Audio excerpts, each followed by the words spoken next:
नमस्कार बच्चों, आज हम पढ़ेंगे कक्षा 11 आरोह भाग 1 का पाठ 2 मियाँ नसरुद्दीन।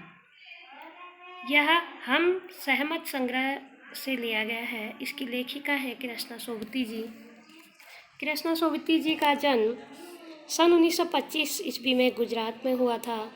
इनकी प्रमुख रचनाएं जिंदगी नामा, दिलो दानिश, ए लड़की, समय सरगम, डार से बिछुड़ी, मित्रों मरजानी, बादल के घेरे, सूरजमुखी अंधेरे के, हम दसमत शब्दों के आलोक में इत्यादि इनकी जो रचनाएं थी।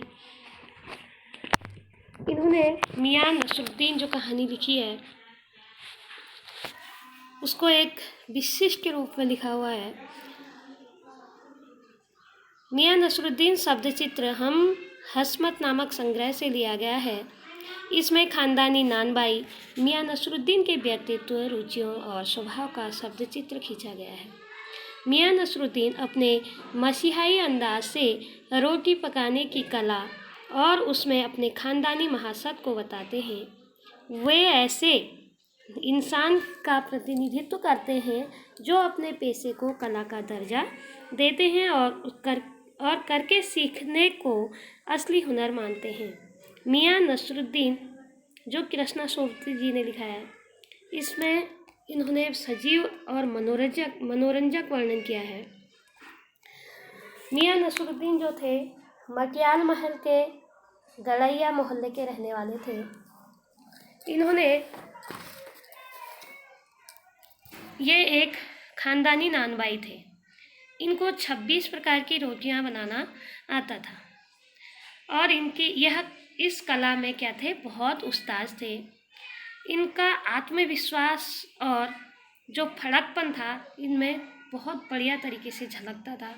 ये अपने पेशे को बहुत आगे रखते थे। उसके बाद मियाँ नानबाइयों का मसीहा कहा जाता था क्योंकि इनका काम रोटी बनाने वाला था और यह इतने उसमें पारंगत थे, उस्ताद थे कि इनको नानबाइयों का क्या कहा जाता था, मसीहा कहा जाता था।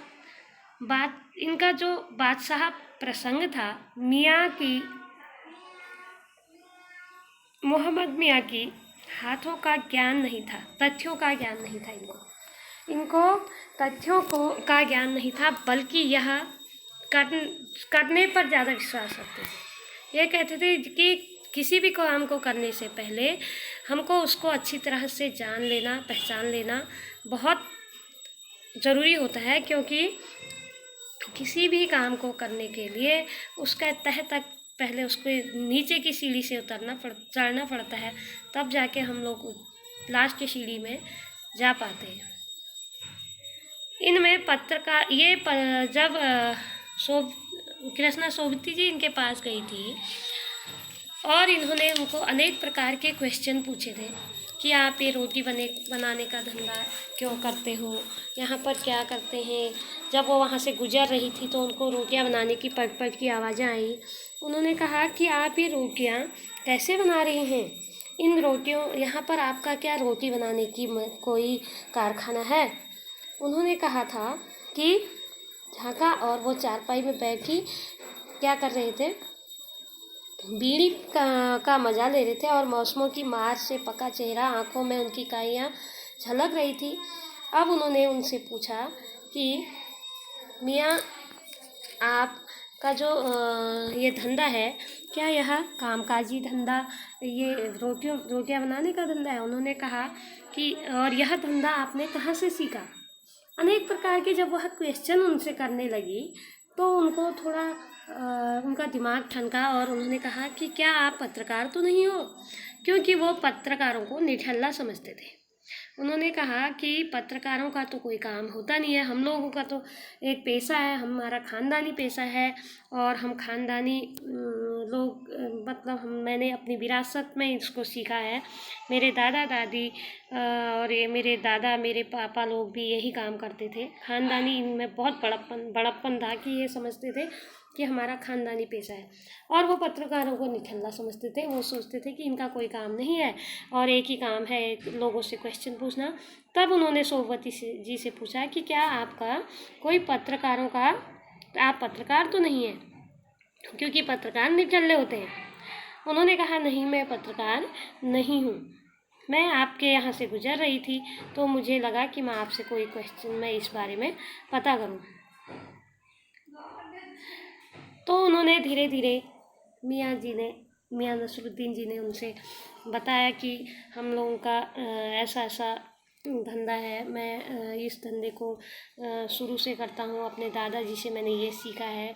और उन्होंने अपने काम के बारे में भी ये बताया कि हमारा ख़ानदानी जो नानबाई होते हैं, जो ख़ानदानी होते हैं लोग होते हैं, वह कुएं में भी रोटी पका सकते हैं, मतलब उनमें ख़ानदानी बड़प्पन इतना था। मियाँ नसरुद्दीन का स्वभाव ज़रा तुनक भरा था। वह एकदम से दूसरे को जवाब देने वाले, सामने वाले को पर एकदम हावी होने वाले थे, और इनमें आत्मविश्वास कूट कूट कर भरा हुआ था। यह कोई भी चीज़ करते थे उनको विश्वास था कि मैं इसको बिल्कुल पूर्ण कर लूँगा। यह इनका ख़ानदानी पेशा था। इनके पिता इनके गुरु थे। यह अपने पिता को ही अपना गुरु मानते थे। पिता से ही इन्होंने भट्टी जलाना, आटा गूँथना और अन्य ऐसे काम सीखे थे। पिता तथा दादा जो इनके थे, उनको ये इनके नानबाई थे। पिता तथा दादा भी इनके शाही नानबाई थे। इन्होंने अपने पिता से भट्टी जलाना, आटा गूँथना और खोमचा लगाना सीखा था। क्योंकि इनकी शुरुआत जो हुई थी, वो कहते थे कि किसी भी काम को करने से पहले उसकी शुरुआत, उसकी बेसिक नॉलेज होना बहुत ज़रूरी होता है। और मैंने अपने पापा से ही भट्टी जलाना सीखा है, आटा गूँथना सीखा है तथा उसके बाद खोमचे लगाने सीखे हैं। नसरुद्दीन जी सच्ची तालीम को आगे रखते थे। वो कहते थे कि किसी भी चीज़ को, अभी जैसे मैंने बताया कि किसी भी चीज़ को सीखने से पहले, किसी चीज़ के काम को शुरू करने से पहले उसको अच्छी तरह जानना, उसके बारे में समझना, उसकी बेसिक नॉलेज होना बहुत ज़रूरी होता है। और दूसरा व्यावहारिक अनुभव, जैसे कि हमने भट्टी जलाना है, कैसे हमने आटा गूँथना है, कैसे उसको फिर रोटियां बनानी है, कैसे क्या करना है, सारा बेसिक नॉलेज को व्यवहार में जाके, कहीं पर जाके अगर आप सीख रहे हो कैसे कौन क्या काम कर रहा है, तो यह भी एक व्यावहारिक अनुभव को ये आगे रखते थे। तथा कठोर श्रम को भी एक, मतलब ये चाहते थे भी किसी भी काम को करने के लिए एक सच्ची लगन तथा कठोर परिश्रम की ज़रूरत होती है। तालीम को अपनाना भी महत्वपूर्ण होता है, मतलब किसी चीज़ को सीखना और उसको अपने जीवन में अपनाना बहुत महत्वपूर्ण होता है। इनको जो ये कला थी नानबाई की, रोटी बनाने की कला, पुश्तैनी मतलब पूर्वजों से ही मिली थी। ये क्या थे, अपने पुश्तैनी कला में तो महारत थे। पुश्तैनी कला का मतलब आप समझ गए हैं कि पुश्तैनी कला जो इनको पूर्वजों से विरासत में मिली हुई थी। इनका जो काम था वो कहते थे कि जो भी काम होता है वो पुश्तैनी ही अधिक होता है। जैसे दर्जी होता है, दर्जी का बेटा दर्जी होता है, और जैसे मैं नानबाई का काम कर रहा हूँ तो हमारे पुश्तैनी लोग, मेरे दादा और पापा जी इस काम को करते थे।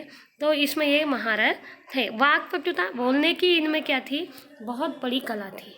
ये बोलने से इंसान को, सामने वाले को क्या कर देते थे, प्रभावित कर देते थे। हमारे दादा ने बादशाह सलामत को ऐसी चीज़ बनाकर खिलाई जो आग में न पके, पानी से न बने। अब ये मैंने पहले भी बोला था कि इनमें ख़ानदानी बड़प्पन बहुत ज़्यादा था। तो इन्होंने उनसे, सोमवती जी ने जब इनसे सारे सवाल करने लगी कि आप मुझे और बताओ इसके बारे में, आप क्या करना है, ऐसे आगे आपने कैसे चलाया, इस काम को करने में आपको क्या परेशानी आई, आपने काम को कहाँ से शुरू किया, तो ये उनको धीरे धीरे बताते गए। उसके बाद क्या हुआ कि जो सोमवती जी थी, वह जाते जाते जब उनसे बातें करने लगी और उनसे इन्होंने पूछा, तो लास्ट में एकाएक मियाँ की आंखों के आगे बाकर खानी, शीश महल, अब इनकी जो रोटियों के जो नाम थे, उन्होंने कहा कि आप कौन कौन से प्रकार की, उन्होंने पूछा कि आप कितने प्रकार की रोटियां बना लेती हैं। इन्होंने अपने रोटियों का नाम बताया था, बाकर खानी, शीरमाल, ताफ्तान, बेसनी, अमीरी, रुमाली, गाँव, दीदा, गाजेवान, तुनकी आदि प्रकार के हमारे यहाँ रोटी बनती हैं। फिर इन्होंने बताया कि उनके पापड़ से ज़्यादा महीन होती हैं, इनकी रोटियां जो होती हैं पापड़ से ज़्यादा महीन होती हैं। एकाएक मियाँ की आँखों के आगे कुछ कौध गया, एक लंबी सी सांस भरी और किसी गुमशुदा याद को ताज़ा करने को कहा। उतर गए वे जवाने और गए वे कद्रदान जो पकाने खाने की कद्र करना जानते थे। मियाँ अब क्या रखा है, निकाली तंदूर से निकली और हजम हो गई। इन्होंने अपनी सारी कहानी जब उनको बताई, एक लंबी सांस ली। उन्होंने कहा पहले का जैसा ज़माना अब कहाँ रह चुका है, और अपनी सारी कहानी से, अपने ख़ानदानी पेशे से सोबती जी को इन्होंने क्या करा, अवगत कराया। और सोबती जी उनके इस बर्ताव से बहुत खुश हुई। तो बच्चों, ये थी मियाँ नसरुद्दीन जी की कहानी, जिसमें एक ख़ानदानी रोटी बनाने वाला पेशा इनका था, और उसके बारे में जो हमारी लेखिका थी उनके पास गई और उनसे जानकारी ली। तो आशा है आपको मियाँ नसरुद्दीन कहानी की एक झलक समझ में आई होगी। आगे इसको हम अगले वीडियो में इसके क्वेश्चन आंसर कराऊंगी। Thank you. यहीं पर इसको समाप्त करते हैं।